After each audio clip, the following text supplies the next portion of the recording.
Saúde a que estão nos acompanhando nos nossos canais. Hoje, no Domingo de Ramos, nós vemos essa entrada solene de Jesus na cidade de Jerusalém, o grande centro religioso dos judeus, onde tinha um grande templo. E por que Jesus entra triunfalmente? Primeiro entra com o desejo de padecer e na alegria do amor. A primeira lição que nós temos nessa entrada solene de Jesus é essa, né? Ele entra com alegria e deixa que essa alegria aconteça. É a alegria de quem ama, de alguém que vai se entregar totalmente para a salvação dos homens. É a grande demonstração do amor, é a alegria. Mesmo no sofrimento, a alegria vem. Quando a alegria ela é feita, quando o sofrimento é um sofrimento por amor. Esse Jesus, quem vai dar a vida por nós, que sofre. E ali, já de modo antecipado, ele cumpre a vontade do Pai, entregando-se por nós. Essa é a primeira lição que nós temos de Jesus entrando com essa alegria. Depois ali ele permite, imagine, ele já várias vezes, o povo queria coroá-lo rei, e ele simplesmente fugia. Mas agora ele deixa. E montado no lombo de um jumentinho, ele entra e deixa que o povo o aplauda, que o povo grite, Hosana ao filho de Davi, bendito que vem em nome do Senhor. Ali nós já vemos Jesus, ele mostrar para todos, sobretudo para os judeus, os doutores da lei, que ele era o Messias prometido. Nele se cumpriam todas as profecias do Antigo Testamento. Então, quando nós olhamos Jesus entrando em Jerusalém, esse é o Messias. Não temos que esperar por outro. Esse é o Salvador, esse é o Libertador. E aquele que veio trazer de novo a união do homem com Deus, que veio restaurar aquela antiga amizade que Adão havia perdido. Por isso não encontramos outro Salvador, senão a pessoa de Jesus, Filho de Deus feito homem. Por isso São Paulo diz que todo joelho se dobre no céu, na terra e nos infernos, e toda língua confesse que Jesus Cristo é o Senhor, não há outro. Então a sua entrada solene em Jerusalém nos mostra exatamente isso, que nós temos um Salvador. Não temos que esperar salvadores do mundo que prometem tantas glórias, tanto poder para nós, prometem muitas vezes um paraíso aqui na terra. Não temos que esperar isso.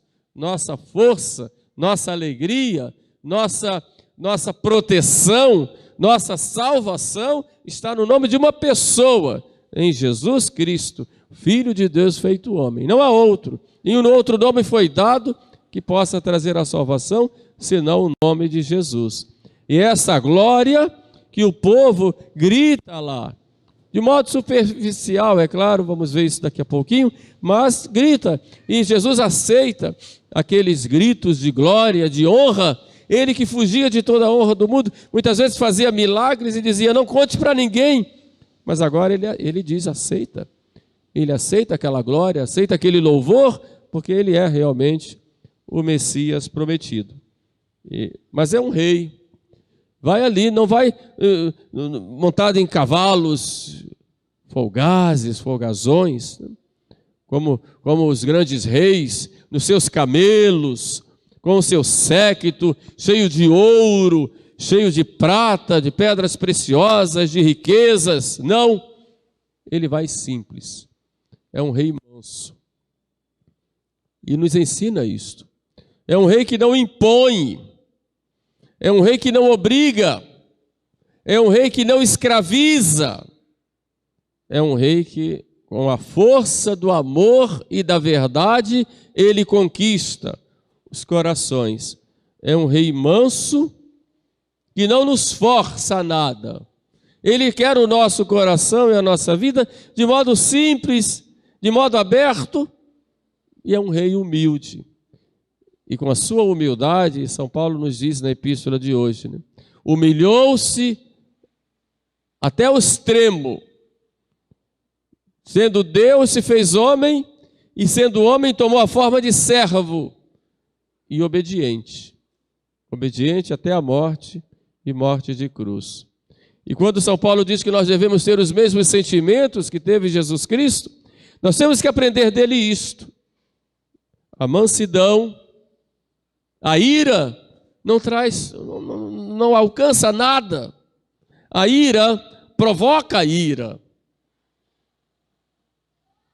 A ira provoca a ira. A impaciência provoca a impaciência. Uma palavra maldada que você dá ao outro provoca do outro isso também. Mas Jesus nos ensina a mansidão. Bem-aventurados os mansos, porque eles possuirão a terra. E esta mansidão de um rei, de um senhor, que ele mostra ali. Bem-aventurados os mansos. E é naquela mansidão, montado no lombo de um jumentinho, pequenino, que ele entra. No meio daquela glória, mas ele entra manso. E entra humilde em Jerusalém, pequeno, não quis glória do mundo, embora tivesse direito. E naquele momento que o estavam glorificando, ele aceita, porque era verdade, mas com humildade.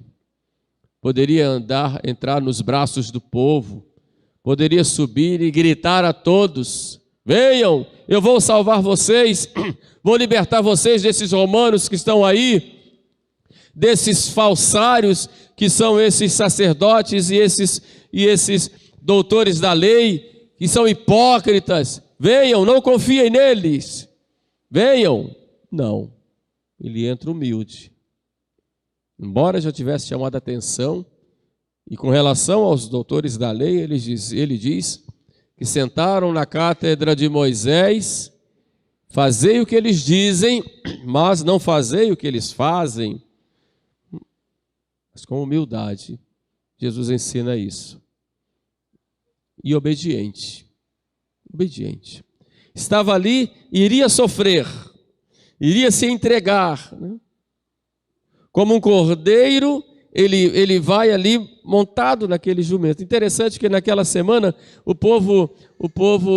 cada pai de família separava o seu cordeiro para levar ao templo, para lá ser oferecido, o cordeiro pascal. Jesus é o cordeiro, do qual todos aqueles cordeiros que eram sacrificados no templo são figuras.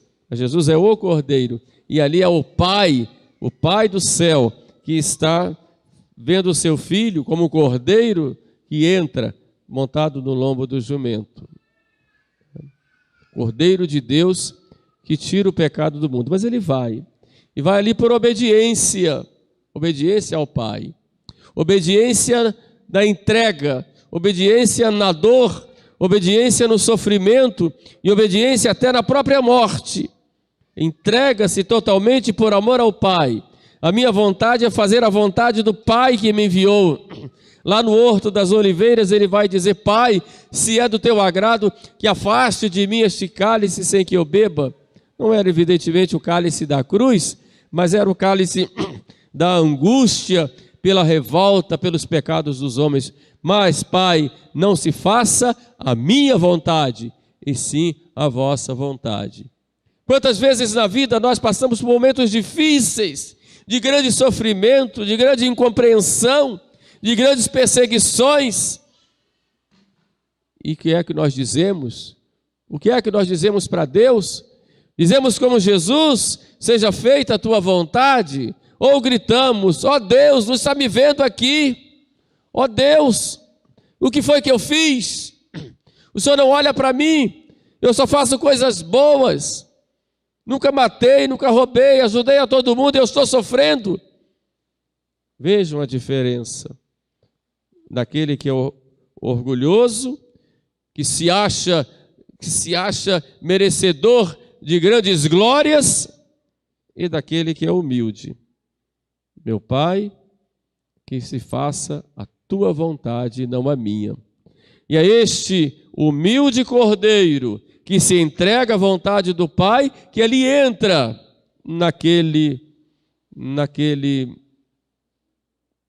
templo montado no lombo de um jumentinho, e entra como um rei silencioso, diante da cruz, nós temos o silêncio.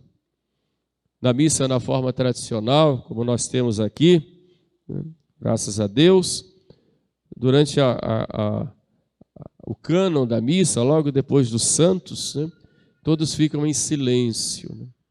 É o silêncio da cruz, é o silêncio do mistério.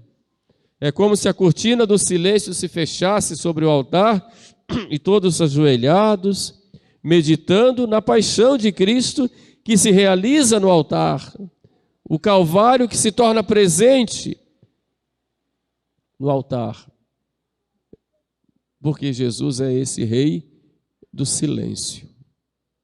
E lá da cruz ele prega mais com a sua atitude do que com as suas palavras.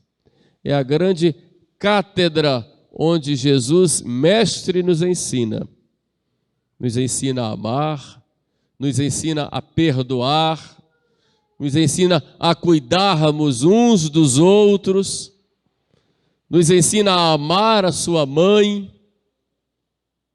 e confiar nela como mãe, nos ensina que o mais importante é o reino dos céus.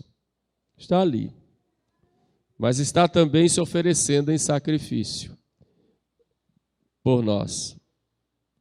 É este rei que entra lá em Jerusalém naquele dia, aquele domingo de Ramos. Mas qual é a resposta das pessoas que encontram? Primeiro vemos o povo que grita: vinde o rei de Israel, vinde o rei de Israel, hosana nas alturas. Mas é o mesmo povo que na sexta-feira santa vai gritar: crucifica-o, queremos Barrabás, e não Jesus. Percebem? Quando a gente confia nos louvores do mundo, olha o perigo. Percebem? Como muitas vezes nós temos uma espiritualidade superficial, temos uma espiritualidade que não entra na nossa vida, e temos uma espécie de falsidade com Deus, e falamos com Deus com nossas máscaras, e dizemos: eu te amo, Senhor, mas no dia a dia eu ajo como quem não ama.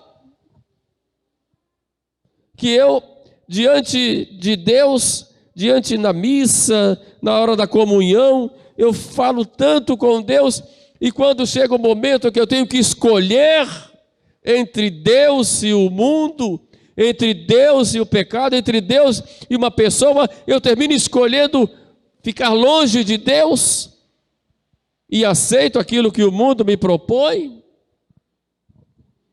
Percebem que muitas vezes eu sou como aquele povo que grita: viva Cristo Rei, e que na prática não deixa aquele reino no coração e na vida. Nós temos que pautar a nossa vida, a nossa luta espiritual é exatamente esta, e deve ser.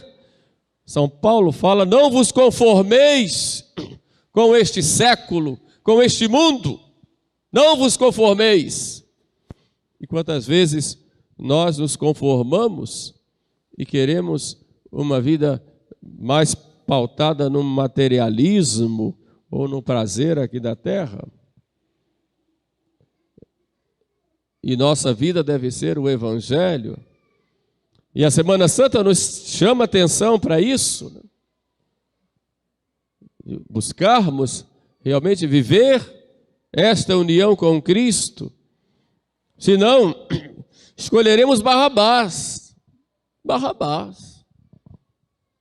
Que também se dizia filho do Pai. Barrabás.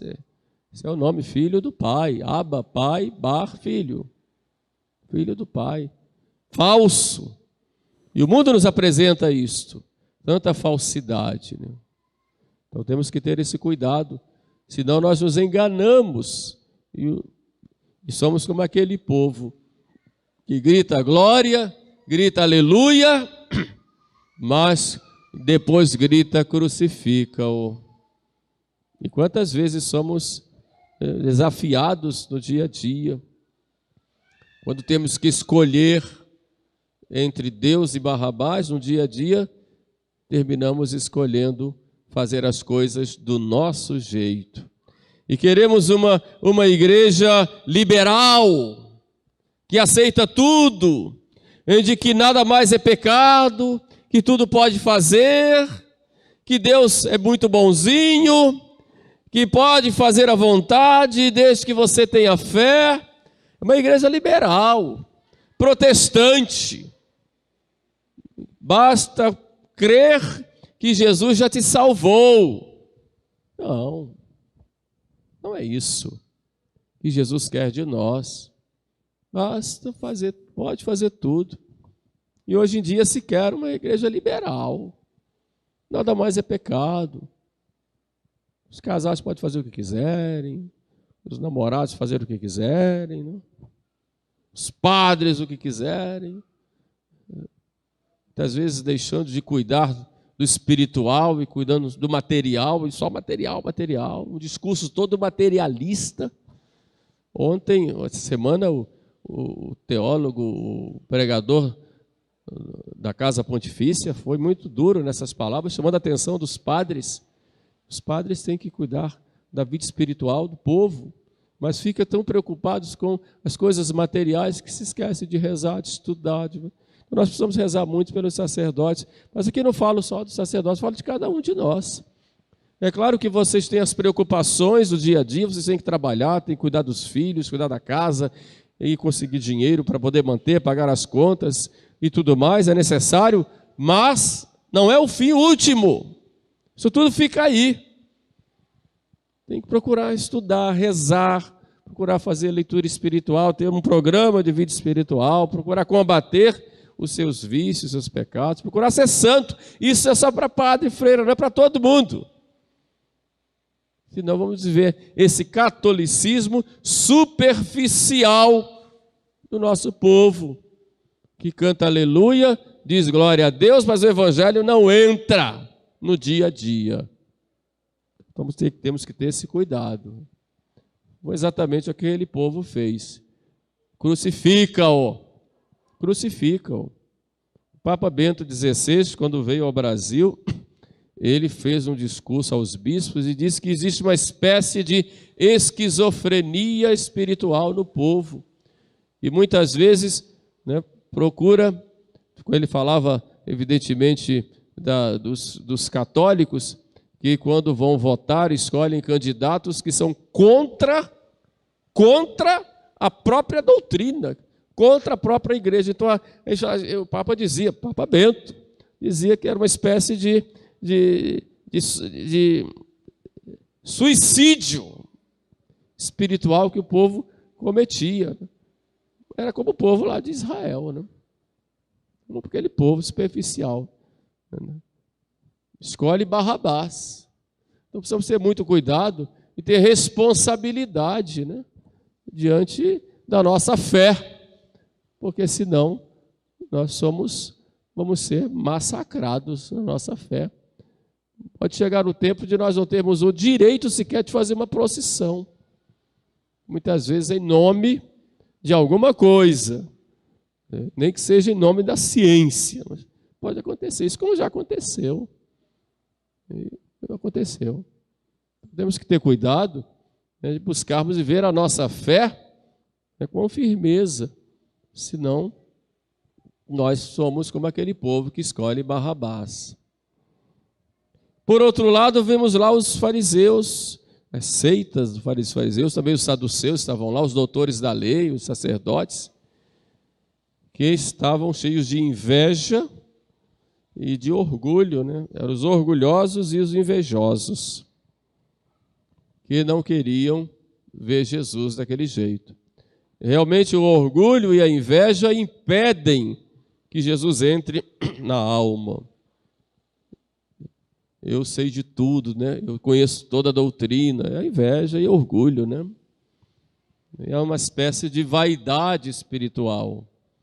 Existe hoje na igreja a tendência de grupos fechados, né? E grupos que se arvoram de que são os eleitos. uma espécie de catolicismo de primeira classe. Isso é vaidade, né? Isso é farisaísmo. Nós temos a obrigação de trabalharmos pela salvação de todos e estamos todos no mesmo barco. No mesmo barco, que é a igreja. Na igreja existem aqueles que guiam o barco, que são os hierarcas, a hierarquia, tendo o Papa à frente, e temos outros todos, mas o barco é um só. Não tem aqui compartimento de primeira classe e segunda classe. Somos todos iguais na igreja. Todos lutamos, sofremos, temos nossas dificuldades, nossos sacrifícios, nossas lutas. Então não pode haver na igreja grupos, infelizmente há, que se consideram os salvos ou os iniciados, uma espécie de gnose dentro da igreja. Isso é horrível, né? Isso já foi denunciado hoje pela hierarquia, pelo magistério. Precisamos ter esse cuidado, né? Se não é do nosso grupo, não está salvo. Não pode ser assim. Era assim os fariseus. Então, nós queremos a salvação de todos e com as graças que nós recebemos, sem vaidade, né? Chegarmos para os outros e mostrar, olha isso aqui. Conhece esse fato, conhece essa doutrina e tudo mais. Né? Os gnósticos da igreja são aqueles que se julgam os melhores e julgam a todos. Vamos ter um cuidado, porque a situação do mundo hoje é terrível. Muita gente se ilude. Então não podemos ficar julgando, porque ninguém sabe o que está acontecendo no coração de cada um. Por fim, nós vemos lá os romanos indiferentes. Soldados, Jesus entrou lá em Jerusalém, estavam lá os romanos botando guarda. É isso aí, ó. É um doido, é um louco aí, dizendo que é rei, olha a loucura aí. Não é? Os judeus achavam que era escândalo, os romanos são loucos. Depois vão tratá-lo como louco lá na quinta-feira para sexta-feira santa, né? Depois vão crucificá-lo, depois vão sortear as vestes dele, é um louco. É rei, está dizendo que é rei, olha o rei aí, ó. Eles imaginavam César, com todo aquele poder, olha o rei aí.